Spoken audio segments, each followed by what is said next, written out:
पुस्तकं परिकथा ऐकवतात. पुस्तकात रॉकेटचे तंत्र आहे. पुस्तकात विज्ञानाचा मंत्र आहे.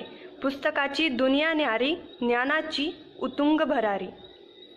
आज वाचन प्रेरणा दिन या निमित्त लेट्स रीड इंडिया फाउंडेशन अभिवाचन हा उपक्रम घेऊन आलेले आहेत. यासाठी मी शिवरायांची खंत या पुस्तकातील शेतकरी पुत्र हा राजपूत म्हणून हा उतारा घेऊन, जैन बुद्ध काळात शेतकऱ्यास राजा मानत, तर शेतकरी पुत्रास संस्कृत पुत्र राजपूत म्हणत.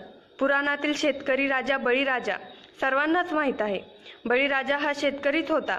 जैन व बुद्ध हे बळीराजाचेच इसवी सन पूर्व 6व्या शतकातील वंशज होते. महावीर व गौतम बुद्ध जवळच्या नात्यातील होते. दोघांचेही घराणे राजघराणे होते. म्हणजेच दोघांचेही वडील त्या काळचे मोठे शेतकरी होते. त्यांचे मामाही मोठे शेतकरी होते. थोडक्यात जैन बुद्ध काळातही मोठ्या शेतकऱ्यांना राजा म्हणत असत व राजाच्या मुलांना राजपूत म्हणत असत. राजाचा पूत तो राजपूत.